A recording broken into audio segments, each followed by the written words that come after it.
सबको नमस्कार। नमस्कार।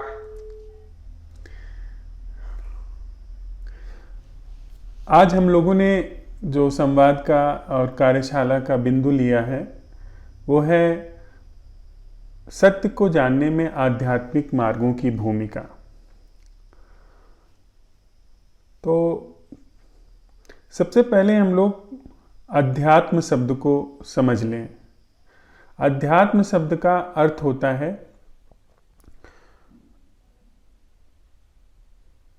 अपना अध्ययन, आत्मा का अध्ययन।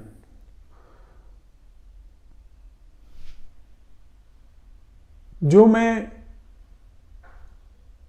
अपने को पढ़ता हूं, जैसा मैं हूं, जो हूं, जहां हूं, उसी अध्ययन के विज्ञान को अध्यात्म नाम से संबोधित किया जाता है।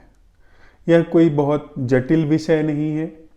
यह कोई शास्त्रों का या किताबों में लिखा जाने वाला विषय नहीं है। यह हमारे दैनंदिन जीवन में पढ़ा जाने वाला वह विषय है जिसको पढ़े बिना दुनिया की सारी सूचनाएं, सारा ज्ञान हमारे लिए व्यर्थ सिद्ध होता है। आप जानते ही हैं कि हम चाहे जो कुछ जान लें, जिसे हम बाह्य जगत कहते हैं, लेकिन यदि हम जानने वाले को नहीं जान रहे हैं तो हमारा सारा जानना व्यर्थ हो जाता है। सारी दुनिया के अनुभवों को हम जी लें, सारी दुनिया के विचारों को हम अपने अंदर इकट्ठा कर लें, लेकिन वह जो इकट्ठा करने वाला है, जो अनुभव करने वाला है, वह जिसे हम मैं नाम से संबोधित करते हैं, यदि उसे ठीक से नहीं समझा गया, उसे हमने नहीं जाना, तो हमारा सारा जानना कहीं न कहीं अधूरा रह जाता है। तो हम आप साथ साथ चलते हुए इस स्वयं के जानने के विज्ञान का थोड़ा परीक्षण करेंगे।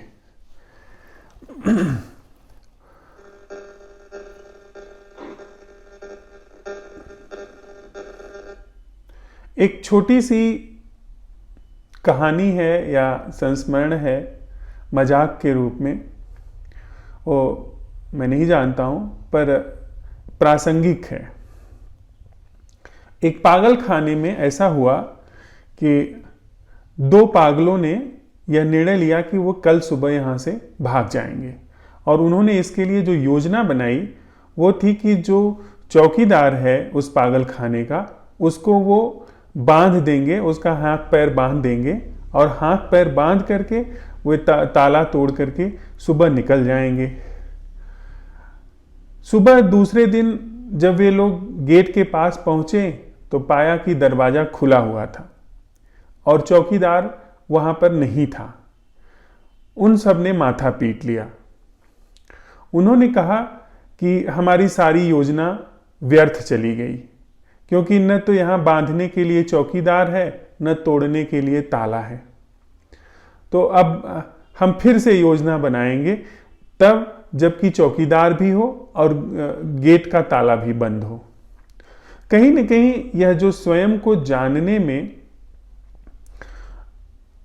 हमने तथाकथित आध्यात्मिक मार्गों को जो प्रश्रय दिया है, जो महत्व दिया है, वह कुछ ऐसा ही है।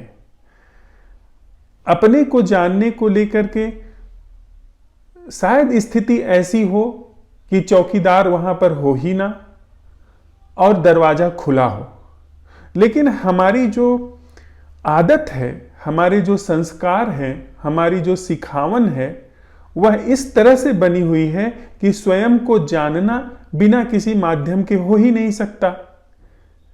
बिना चौकीदार को बांधे और बिना गेट का ताला तोड़े हम स्वयं को जान ही नहीं सकते हैं। वह हमारे अंदर की जो संस्कार ग्रस्तता है, जो हमारी पीढ़ी दर पीढ़ी है, हमारे बाप दादाओं से हमारे अंदर डाली गई है, वह कहीं न कहीं हमको खुद को पढ़ने से रोकती है, सीधे अपने सरोकार से वह बाधा डालती है। हमको सिखाया गया है कि अगर आप खुद को जानना चाहते हैं तो आपको एक गुरु की आवश्यकता पड़ेगी, जो कि आपको यह बताएगा कि खुद को कैसे जाने। हमको आपको यह समझाया गया है, यह सिखाया गया है कि जब आप खुद को जानने चलेंगे आपको शास्त्रों की सम्मति लेनी पड़ेगी। शास्त्रों में जो विधि विधान बताए गए हैं, जो स्वयं के बारे में सूचनाएं रखी गई हैं, आत्मवाद की, अनात्मवाद की, कि मैं जो है वो है एक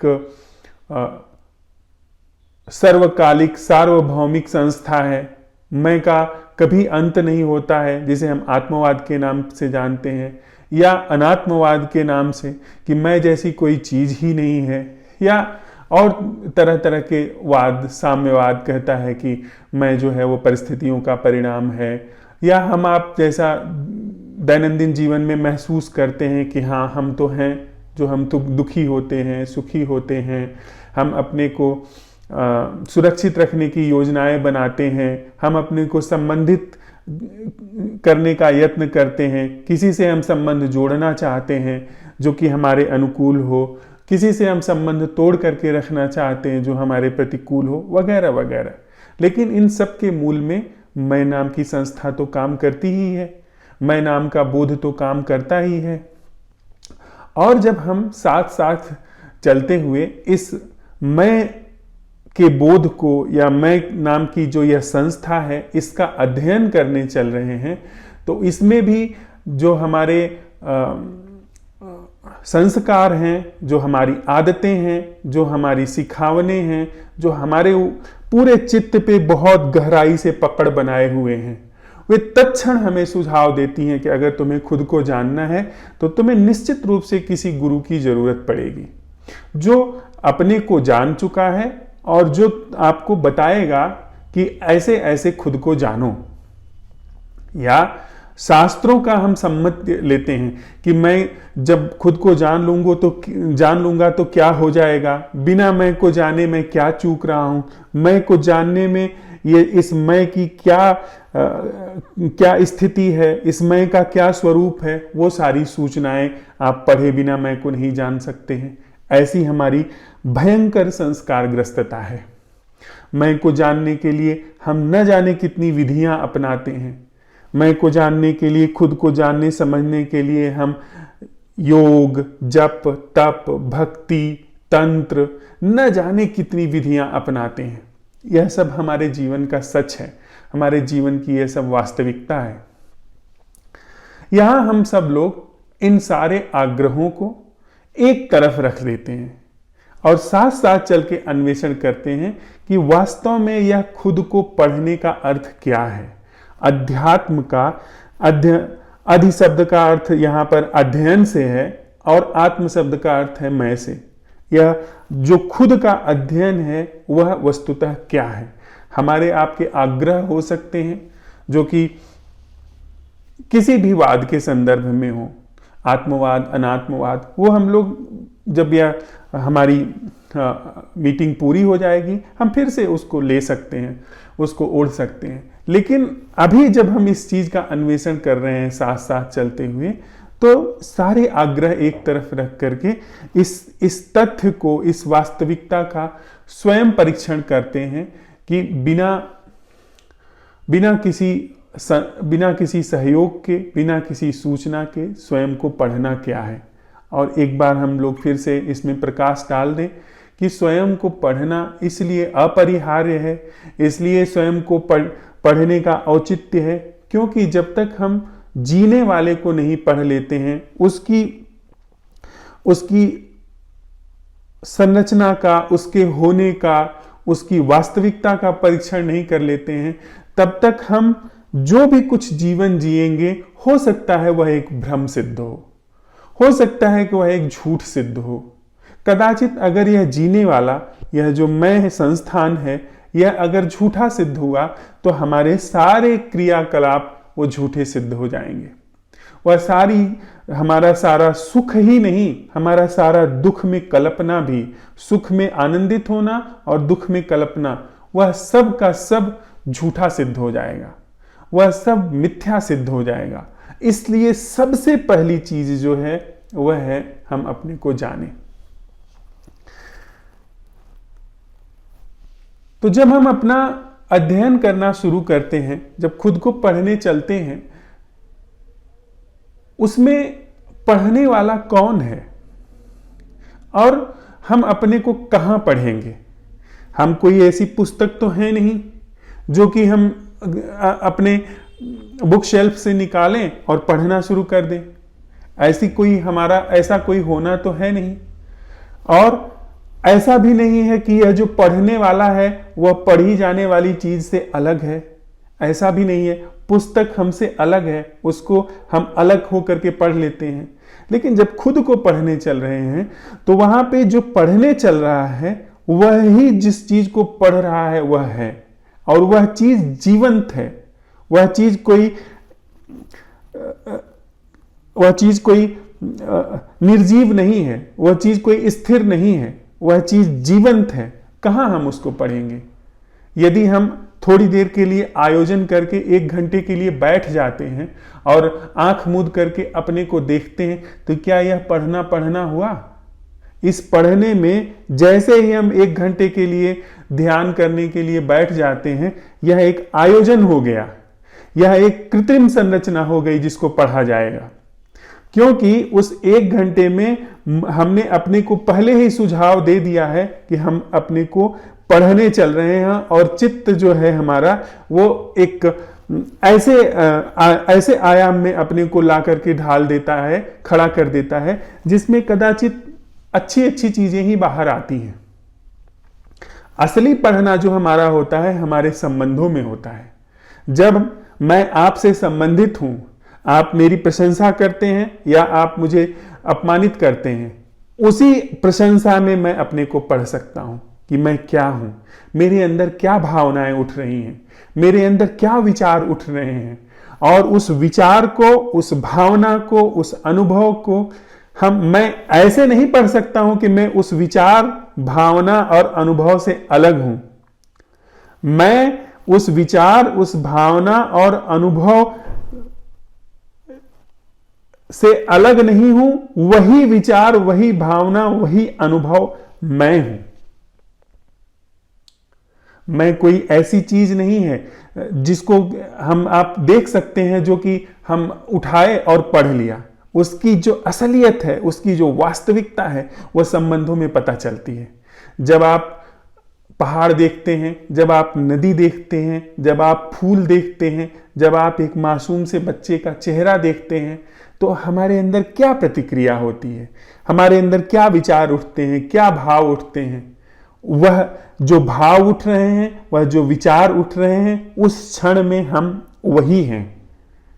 जब कोई हमको हमारी सराहना करता है, उस सराहना में जो हमारे अंदर जो खुशनुमा अपने को कुछ समझने का भाव पैदा हो रहा है, वही हम हैं। जब हमारे अंदर, जब हमें कोई अपमानित कर रहा है, जो हमारे अंदर भाव पैदा हो रहा है, चिढ़ का, नाराजगी का, वही भाव हम हैं। उसमें जो पढ़ने वाला है और जिस अनुभव को पढ़ा जा रहा है, वह दोनों अलग नहीं है। मैं कोई ऐसी चीज नहीं हूं जो कि खूंटे की तरह एक जगह ठहरी हुई है। मैं ऐसी चीज हूं जो संबंधों में प्रवाहमान है, जो संबंधों में बन बिगड़ रही है। अभी मैं बहुत अच्छा व्यक्ति अपने को समझता हूं, अगले क्षण में मैं अपने को बहुत बुरा व्यक्ति समझता हूं। अभी मैं अपमानित हो जाता हूं और अभी मैं अपने को सम्मानित महसूस करता हूं। तो मैं को सबसे पहले हम यह समझ लें कि यह कोई एक स्थिर चीज नहीं है, यह जीवंत है। यह पत्थर जैसी या खूंटे जैसी गड़ी हुई हमारे अंदर चीज नहीं है, यह जीवंत चीज है। यह एक नदी की धारा जैसी प्रवाहमान है। तो जिस क्षण जो, अगर मैं इसको पढ़ रहा हूं, तो इसका मतलब है कि जिस क्षण जो भाव है, जिस क्षण जो विचार है, वही मैं हूं। और इसके साथ साथ एक दूसरा तथ्य भी सामने आता है कि जब मैं अपने को पढ़ रहा हूं, तो मैं अपने किसी भी आग्रह के आधार पर अपने को नहीं पढ़ रहा हूं। यानी मैं जो हूं, यह सम्यक तरीके से हम अध्यात्म की बात कर रहे हैं, सम्यक तरीके से हम अपने को पढ़ने पर संवाद कर रहे हैं, हम लोग साथ साथ चल रहे हैं। मैं किसी भी तरह से किसी भी दर्शन को आपके सामने नहीं रखना चाह रहा हूं।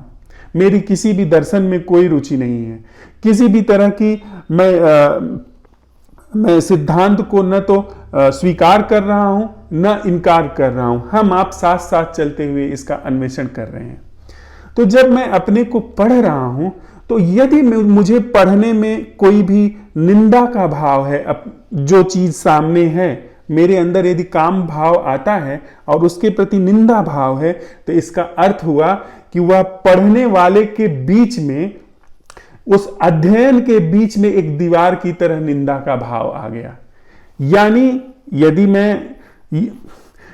यदि मेरे अंदर काम वासना का भाव आता है और उस काम वासना के भाव के प्रति जागृत होके, पढ़ने का मतलब जागृत होना, होश में आना, पढ़ने का मतलब इस तरह से उस चीज को अटेंड करना कि वह चीज बिल्कुल भी होशो हवास में अपने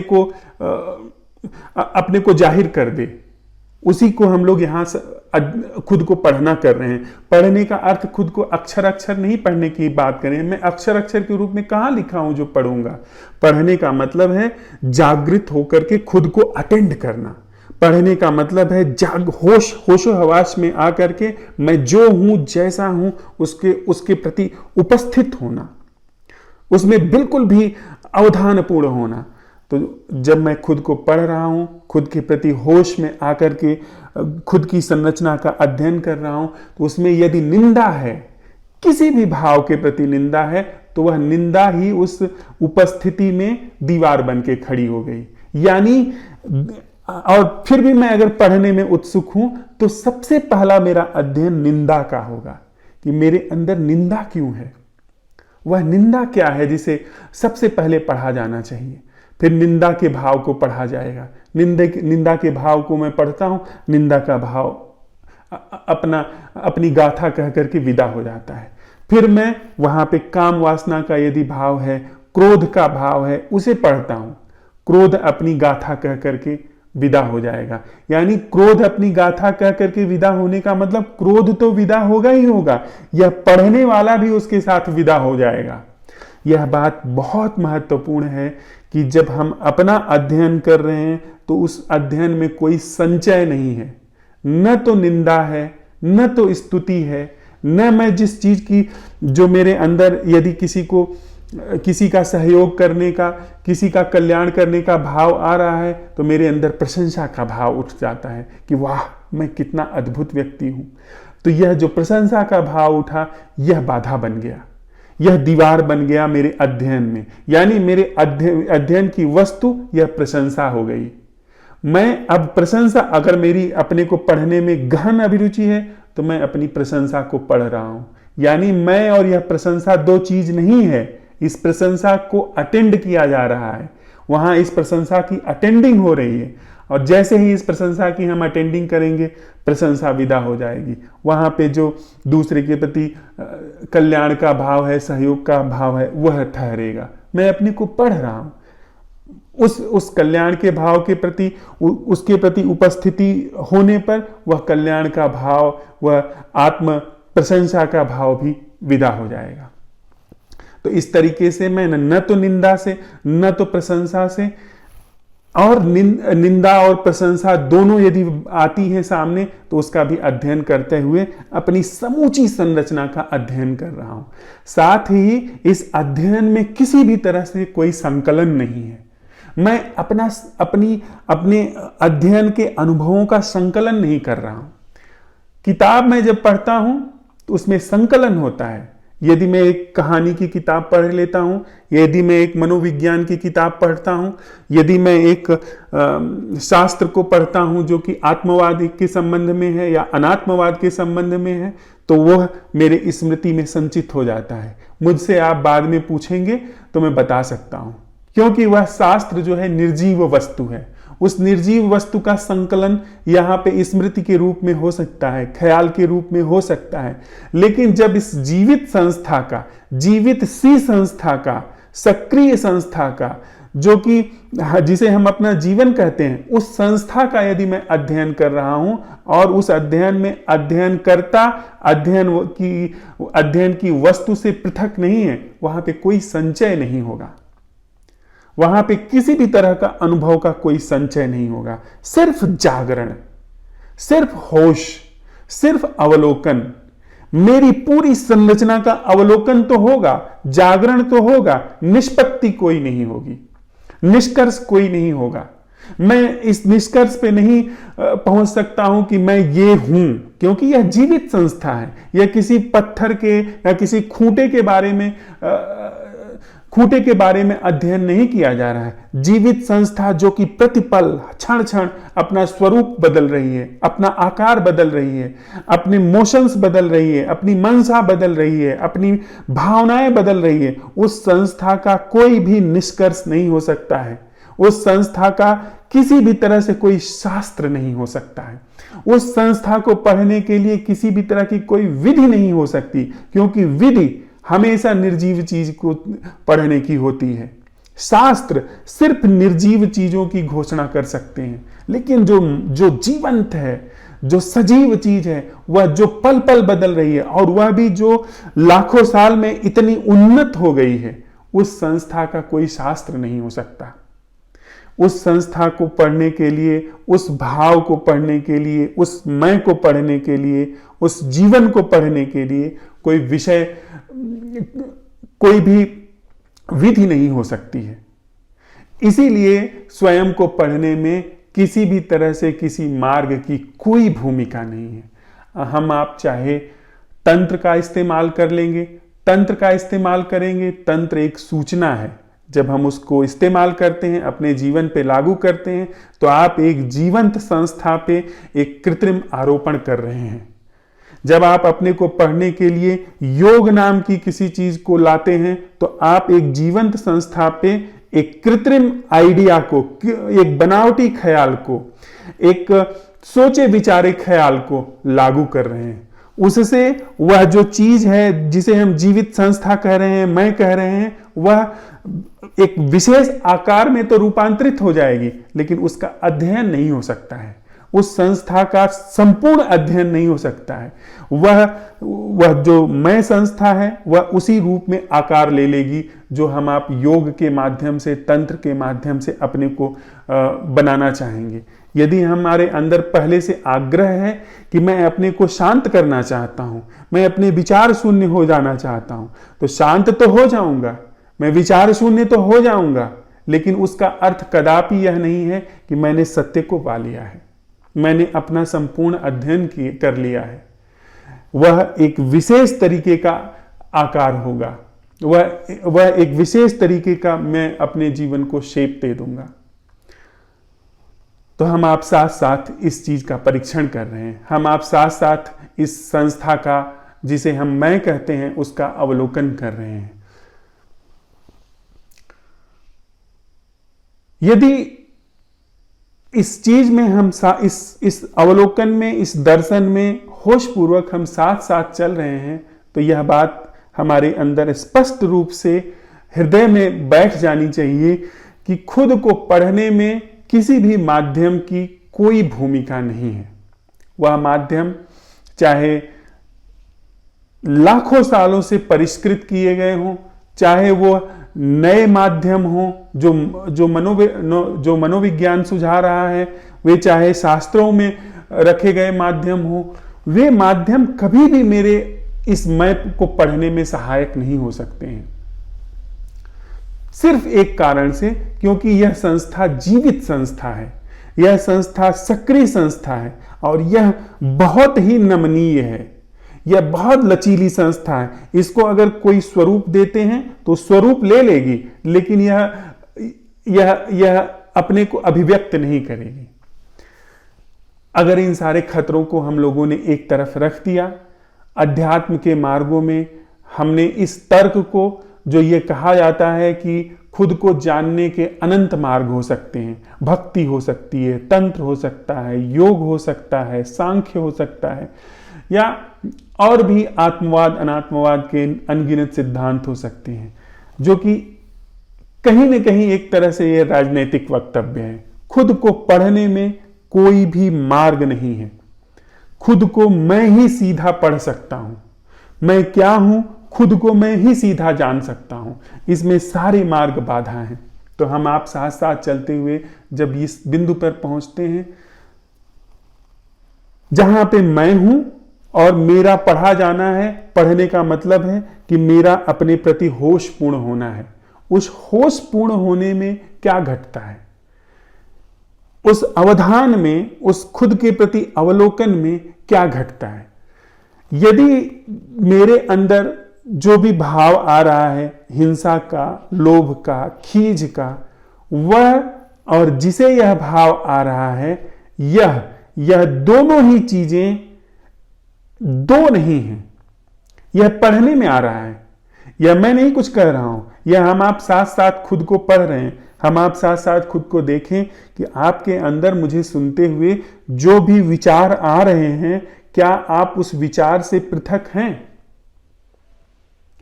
अगर मैं आपके अंदर से सारे विचार निकाल दूं, या कोई ऐसा ढंग हो जिसमें से आपके अंदर से सारे विचार पोंछ दिए जाएं, ध्यान रखिएगा, विचार शून्य का भी होता है, विचार खालीपन का भी होता है। अगर सारे विचार एक तरफ रख दिए जाएं, आप बचेंगे। और हम आप इस बात का पिछले संवादों में पता लगा चुके हैं, साथ साथ चल के देख चुके हैं कि विचार मात्र कृत्रिम चीज है। मेरा जो नाम है वह मैं नहीं हूं।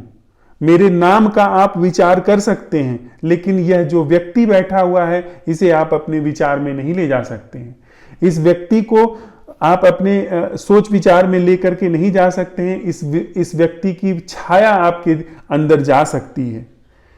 विचार जो हैं वह प्रतीक हैं, वे छायाएं हैं, वे शब्द हैं, वे नाम हैं, वे ख्याल हैं, वे वास्तविकता नहीं है।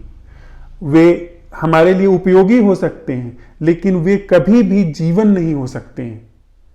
तो यह जो विचार की संस्था है, और विचार से ही इस पढ़ने वाले मैं का निर्माण होता है। यह मैं इसी विचार से बनता है। विचार के बिना मैं की कोई सत्ता नहीं है। हम आप साथ साथ चलते हुए इसका अवलोकन, इसका परीक्षण कर रहे हैं कि हम आप एक भी विचार के बिना एक भी क्षण को खुद को नहीं पा सकते हैं, खुद को नहीं सत्यापित कर सकते हैं कि मैं हूं पर विचार नहीं है। यह स्वयं में एक विचार है कि मैं हूं और विचार नहीं है। तो हम आप साथ साथ इस वास्तविकता को देख रहे हैं कि मेरा होना वह विचार के द्वारा निर्मित है, वह कृत्रिम चीज के द्वारा निर्मित है, वह स्मृति की उपज है जिसके द्वारा मैं बनता हूं। और यह अध्ययन हो रहा है कि मैं और मेरे विचार, मैं और मेरे भाव, इनको पढ़ा जा रहा है। इनको न तो सही ठहराया जा रहा है, न तो गलत ठहराया जा रहा है। इसको जैसे का तैसा अटेंड किया जा रहा है। इनके प्रति जस की तस उपस्थिति हो रही है। वहां क्या हो रहा है? यदि हम आप विचार और इस विचारकर्ता को, मैं को और इस अनुभव को, अनुभवकर्ता, अनुभोक्ता और इसके अनुभव को बिना तोड़े, बिना विभाजन के अगर इसको अटेंड कर लिया जाता है, यह पूरी संस्था धीरे धीरे गिरने लगती है। यह मैं नहीं कह रहा हूं, यह हम आप साथ साथ करें तो आप पाएंगे कि अगर इस जो मायावी यह जो विभाजन है, यह जो कल्पित विभाजन है कि मैं अपने अनुभव से अलग हूं, मैं अपने विचार से अलग हूं, इस संस्था को इस मायावी विभाजन के साथ देख लिया जाता है, तो यह पूरी संस्था लड़खड़ा करके गिरने लगती है। यह सोच विचार की पूरी जो संकाय है, जो पूरी फैकल्टी है, यह सोच विचार की फैकल्टी अपने मैं के साथ गिरने लगती है। इस कृत्रिम संस्था के इस सोच विचार की जो पूरी कार्य प्रणाली है, इसका प्राण है कि यह अपने मैं को अपनी अनुभवों से अलग करके दिखाती है और चलती है। और इसकी उपस्थिति में इसको जब पढ़ने वाला और जिस चीज को पढ़ रहा है अपने अंदर की विषय वस्तु को, क्रोध को, हिंसा को दैनंदिन जीवन में अलग से 1 घंटा निकाल करके, उसमें नहीं कि 1 घंटा का समय निकाल करके थोड़ा शांत बैठ गए और इसके बाद फिर वापस लौट गए, तो मन जो है और कुशल हो जाता है अपनी शरारतों को करने में, क्योंकि मन की मूल ग्रंथि नहीं टूटी है। जो वहम की, हिंसा की, जो झूठ की, मिथ्या की जो मूल ग्रंथि है मैं का एहसास, यह अगर नहीं समझा गया है, इसको नहीं अच्छी तरह से खंगाला गया है, तो जितना आप ध्यान करेंगे, जितना आप बैठ करके श्वास साधेंगे, जितना आप भक्ति करेंगे, उतना ही यह मैं और भी अपने को मजबूत बनाता चला जाएगा। क्योंकि इसको ऐसे क्षेत्र में भोजन मिलेगा जहां पे सवाल नहीं उठाया जा सकता है। आप किसी का अनहित करते हैं, वह सवाल उठा सकता है, लेकिन अगर आप बैठ करके राम राम जप रहे हैं, आप पर सवाल नहीं उठेगा और आपको बड़ी शांति भी महसूस हो जाएगी। फिर आपको कभी भी आप अपने जीवन पे सवाल नहीं उठाएंगे कि मैं हो सकता है कि गलत हूं। ये जो भजनकर्ता के रूप में मेरी उपस्थिति है, यह कभी भी प्रश्न के दायरे में नहीं आती है। तो हम आप जब साथ साथ यह देख लेते हैं कि यह मैं और इसके सारे क्रियाकलाप, इनके मध्य जो विभाजन है वह झूठा है। इस पूरी दुनिया में 8 अरब लोग रह रहे हैं, 8 अरब मैं झूठे हैं, और 8 अरब मैं में से मैं भी एक जो मैं हूं वह एक झूठ है। और इस झूठ के साथ हम टिकते हैं। यह झूठ अपनी कसावट, अपनी जो इसकी जो नींवें हैं, जो इसके पांव हैं, अपने आप उखड़ने लगते हैं। जब मैं अपने को देख लेता हूं कि मैं झूठा हूं, मैं अपने आप गल जाता हूं। और वहां पर जब मैं नहीं होता हूं, जब ये मैं की पूरी संरचना जो कि अपने तांडव को लेकर के इस तथाकथित निजी जीवन में और संबंधों में जो ये फैल करके अपना क्रियाकलाप करती है, वह अपनी सीमा, अपना दायरा समझ करके ठहर जाती है, वहां पर वह जीवन तो है ही जो कि अखंड है, जो अटूट है, जो अविनाशी है, जो अपरिमेय है, जिसे नापा नहीं जा सकता है, जिसे खत्म नहीं किया जा सकता है, जो जीवन मृत्यु से परे है, जो कि सुख और दुख से परे है, जो प्रसाद स्वरूप है और जो इन सारे शब्दों में भी नहीं आता है। वह जीवन तो वहां है ही। जब झूठ की तरह अंत होता है, कृत्रिमता की तरह अंत होता है, यानी कृत्रिमता अपने कृत्रिम दायरे में सिमट जाती है। कृत्रिम दायरे का मतलब है कि वह भोजन बनाने में की जो कला है उसमें सिमट जाती है, झाड़ू लगाने की जो कला है उस तक सिमट जाती है, लेकिन वह जो मैं बनाने का, मैं की रचना करने का जो उसका एक गलत क्षेत्र में प्रवेश हो गया है, उस क्षेत्र में प्रवेश नहीं करती है यह कृत्रिम संरचना। अपने आप वह जीवन तो वहां पर है ही, जो कि शब्दों में नहीं आता है। तो हमने आपने साथ साथ चलते हुए इस संरचना का अवलोकन किया, बिना किसी गुरु के, बिना किसी सहायक के, साथ साथ चलते हुए, बिना किसी विधि के, बिना किसी शास्त्र के संबंधों में, यह जो अभी हमारा आपका संबंध है, इसमें अवलोकन किया कि मेरे अंदर जो विचार चल रहा है, मेरे अंदर जो अनुभूतियां चल रही हैं, वही मैं हूं। उसको हमने अगर उसके प्रति हम यदि उपस्थित होकर के जागे हैं, तो हम यह स्पष्ट रूप से देख सकते हैं कि यह संस्था कृत्रिम है और अपने आप इस मैं की पूरे ढंग का अंत होने लगता है।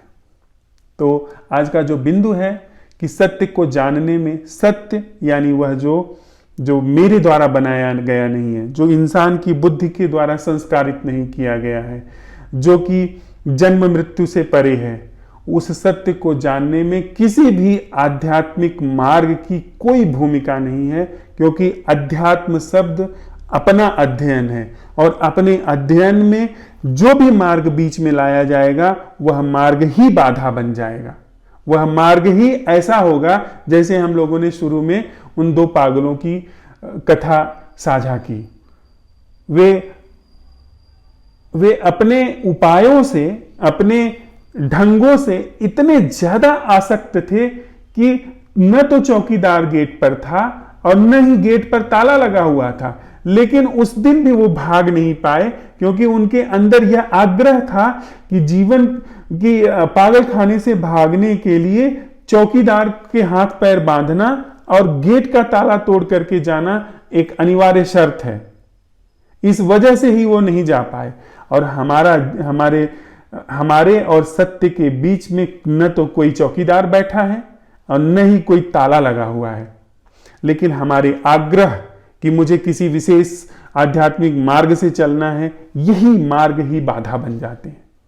तो हमने इस बाधा का साथ साथ चलते हुए परीक्षण किया, साथ साथ चलते हुए इसका अवलोकन किया, इसका सत्यापन किया और इस बिंदु पे पहुंचे हैं कि अगर हम अपने जीवन के प्रति गंभीर हैं, जीवन को जैसा वो है वैसा ही स्वीकार करने में उसकी सारी दुखद और विषादग्रस्त स्थिति को बनाए रखने के लिए तैयार नहीं हैं, तो हमें खुद को पढ़ना होगा, बिना किसी सहारे के खुद को समझना होगा, जो कि हम आप कर रहे हैं। और इसके साथ ही मैं अब आप लोगों के हाथ में यह संवाद का दारोमदार देता हूं। अब आप लोग भी अपनी समझ, अपना अवलोकन यहां पर साझा करिए। जी।